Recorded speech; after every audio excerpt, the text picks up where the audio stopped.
Charles, Emmanuel, Mario, évidemment, je vais vous entendre. 24 heures plus tard, après cet assassinat, le suspect qui est toujours au large. Mario, comment tu vois la suite?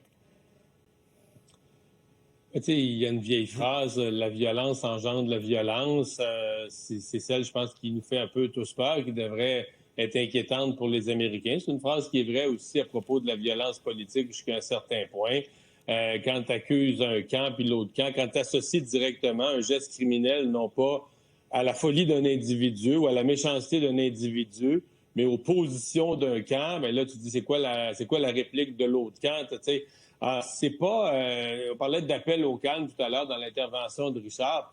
C'est drôle, hein, je pensais à les messages de Noël, les vœux de Noël de nos chefs de parti, là, à chaque dernière journée.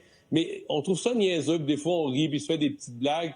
Mais c'est plus important qu'on pense. En fait, c'est l'idée profonde que, écoute, toute la session parlementaire, là, l'autre, il veut détruire le Canada, puis moi, je suis attaché au Canada, puis l'autre, il est à gauche, puis moi, je suis à droite, peut-être. Mais qu'à la fin, on peut se parler, on peut rire, on travaille pour le même Québec, on n'a pas les mêmes solutions aux problèmes, mais on est dans le même Parlement à travailler pour le même Québec. Et une fois que ça, c'est perdu, là, que tu dis, non, l'autre camp, là, c'est des ennemis, ils veulent détruire le pays, ils sont le mal incarné. Quand tu commences à penser comme ça devient plus difficile, le débat politique, puis ça peut conduire à des extrêmes, là. Emmanuel? Ça fait longtemps que l'Amérique a basculé là-dedans. Rappelez-vous, à la même date, l'an dernier, on couvrait une campagne électorale où on accusait Donald Trump d'être fasciste. Ça allait être la fin de la démocratie. Les autres sont des communistes. Je veux dire, cette déchéance du débat public, cette démonisation de l'adversaire, c'est maintenant tellement enraciné aux États-Unis qu'elle n'est plus réservée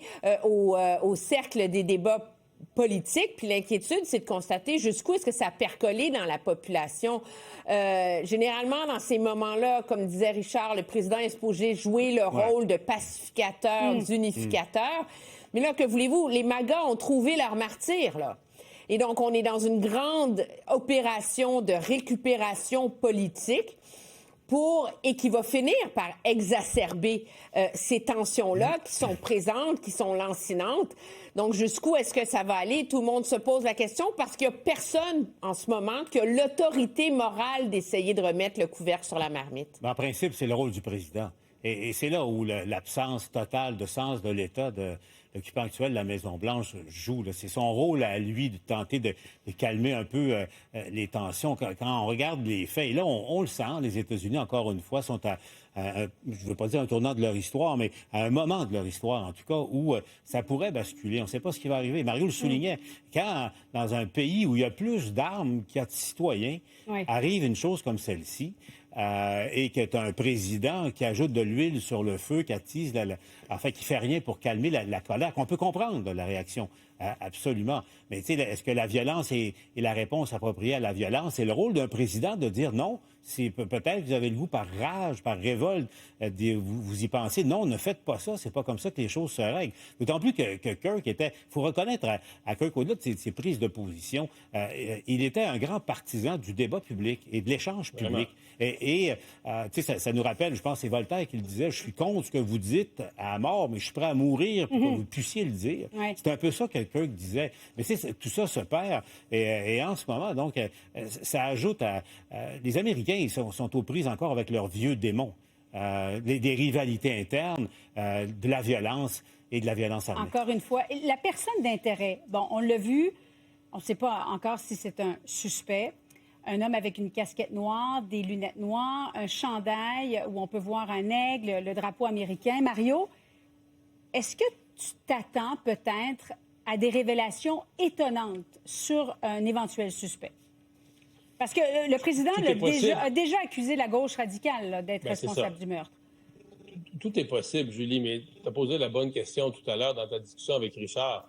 T'sais, pour un chef de gouvernement, là, quand tu as ce niveau de responsabilité, est-ce qu'il n'eût pas été d'une prudence minimale que l'individu soit arrêté, que les policiers fouillent son ordinateur, qu'on connaisse les véritables motivations? Dans le passé, des fois, on a pensé que la motivation était une telle chose, puis finalement, c'est autre chose, ou c'est un coucou complètement crackpot qui...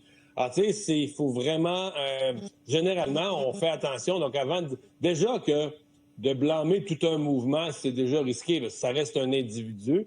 Mais même l'individu, on ne sait même pas exactement. On peut deviner, on dit qu'il n'aime pas ce que Kirk disait, mais on n'a même pas l'arrestation de l'individu, on n'a même pas vérifié son ordi, ses motivations, ses publications. C'est vraiment tôt pour tirer des conclusions. Bon, dans une ligne ouverte, un citoyen qui appelle, donne son opinion aux États-Unis, je comprends, mais le président du pays, il ne devrait pas se garder cette réserve d'attendre les faits un peu? Non, parce que les faits, ça compte pas. Ils réussissent toujours à les récupérer. Puis ils ont un héros autour duquel rallier la base, autour duquel on peut faire oublier le reste, Epstein, etc., etc. Donc ça n'a pas de prix pour Donald Trump. Il carbure à ce genre de moment-là, de rencontre avec l'histoire. Et puis là, lui a survécu à une tentative d'assassinat contre lui. Mais là, il y en a un des leurs qui est mort, un symbole donc de ce mouvement qui ose tenir tête aux élites et à tout le reste. Il lâchera pas le morceau, puis il va trouver une façon de pas le lâcher. Paul, en terminant.